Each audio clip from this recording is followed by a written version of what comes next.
Hello guys, welcome to YouTube channel learning statecraft. I hope आप सब लोग ठीक होंगे। क्लास शुरू करने से पहले please like share and subscribe the channel.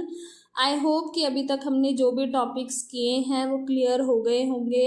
Last class में जो हमने टॉपिक किया था वो थे थ्योरीज ऑफ स्टेट, जिसमें हमने 6 थ्योरीज की थी और जाना था कि किस तरीके से अलग अलग सिद्धांतों का क्या विचार है राज्य को लेकर। और आज जो हम टॉपिक करने जा रहे हैं वो है theory of state in socialist and capitalist societies, जिसमें हम ये भी जानेंगे कि सोशलिस्ट और कैपिटलिस्ट सोसाइटीज़ के बीच में नेचर ऑफ स्टेट को लेके क्या डिबेट रहता है। तो हम इन चीज़ों को समझते हैं। Let's start the class. हमारा टॉपिक है theories of state in socialist and capitalist societies. अगर हम थ्योरीज ऑफ स्टेट की बात करते हैं सोशलिस्ट और कैपिटलिस्ट सोसाइटीज़ के बीच में, तो वो दोनों ही बहुत अलग हैं, क्योंकि दोनों ही आइडियोलॉजीज जो है उनकी रूट जो है वो बिल्कुल ही अलग है। दोनों ही पावर के बारे में अलग तरीके से सोचते हैं। वहाँ दोनों ही सोसाइटीज़ में जो इकोनॉमिक सिस्टम है वो बिल्कुल अलग है। रोल ऑफ स्टेट जो है वो अलग है। अगर हम बात करें कैपिटलिस्ट स्टेट की, पूंजीवादी राज्य की, तो वो इंडिविजुअल को इम्पोर्टेंस देते हैं, वो प्राइवेट ओनरशिप की बात करते हैं। वहीं पर सोशलिस्ट स्टेट जो है वो कलेक्टिव वेलफेयर की बात करता है। वो बात करता है आर्थिक तौर पे जो असमानताएं हैं, जो इकोनॉमिक इनइक्वालिटीज़ हैं, उसको ख़त्म करने की बात करता है। इसको हम आगे और अच्छे से समझते हैं कि किस तरीके से जो स्टेट है वो कैपिटलिस्ट और सोशलिस्ट सोसाइटीज़ में रोल प्ले करती है। इसको हम आगे और अच्छे से समझते हैं।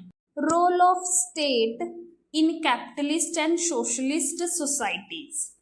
कैपिटलिस्ट प्रोस्पेक्टिव क्या कहता है? उनका मानना ये है कि स्टेट का प्राइमरी काम ये होता है कि वो जो है लॉ एंड ऑर्डर को मेंटेन करे, जो प्राइवेट प्रॉपर्टीज़ हैं उनको प्रोटेक्ट करे और ये इंश्योर करे कि सोसाइटी में जो फंक्शन है वो स्मूथली चलता रहे। सेकंड में कह रहे हैं कि स्टेट जो है उसका कम से कम जो है इंटरफेयर होना चाहिए इकोनॉमिक एक्टिविटी में। फ्री मार्केट होनी चाहिए, ओपन कंपटीशन होना चाहिए, इंडिविजुअल जो है वो फ्री होना चाहिए मार्केट के अंदर। उसके ऊपर स्टेट जो है उसका कंट्रोल कम से कम होना चाहिए। थर्ड में कह रहे हैं कि इंडिविजुअल जो है वो स्वतंत्र होना चाहिए, उसके पास राइट होने चाहिए ताकि वो अपने जो इकोनॉमिक सेल्फ इंटरेस्ट है उसको फुलफिल कर सके। वहीं पर जो हमारी सोशलिस्ट प्रोस्पेक्टिव है उसका कहना ये है कि जो स्टेट है उसका एक एक्टिव रोल ये होना चाहिए कि जो हमारी सोसाइटी जो हायरार्कीज में बटी हुई है, जहाँ पे क्लास सिस्टम है, उसको वो ख़त्म करे और जो वेल्थ है उसका रीडिस्ट्रीब्यूशन होना चाहिए। ऐसा नहीं होना चाहिए कि एक के पास बहुत सारी प्रॉपर्टी है और एक के पास कुछ भी नहीं है, तो उसका रीडिस्ट्रीब्यूशन होना चाहिए ताकि सबके पास जो है वो इक्वल प्रॉपर्टी हो सके। और ये सोशलिस्ट पर्सपेक्टिव जो है वो वेलफेयर की बात करता है, सोशल वेलफेयर की, कि सबका कल्याण जो है वो होना चाहिए। और इनका कहना ये है कि स्टेट जो है उसका काम है क्लासलेस सोसाइटी जो है वो बने, जहाँ पर क्या कहते हैं लोग जो हैं वो सभी इक्वल हों और सबके ही कल्याण की बात जो है ये करते हैं। इनका मानना ये है कि कलेक्टिव वेलफेयर और इक्वालिटी ही जो है वो स्टेट का पहले काम होना चाहिए कि वो कलेक्टिव वेलफेयर करे और समाज में इक्वालिटी जो है वो स्थापित करे। तो ये प्रोस्पेक्टिव है कैपिटलिस्ट एंड सोशलिस्ट लोगों के स्टेट को लेकर। नेक्स्ट टॉपिक है हमारा ownership and economic control in capitalist and socialist societies. पहले कर रहे हैं हम कैपिटलिस्ट प्रोस्पेक्टिव। कैपिटलिस्ट प्रोस्पेक्टिव क्या मानता है कि प्राइवेट ऑनरशिप होनी चाहिए और फ्री कंपटीशन होना चाहिए।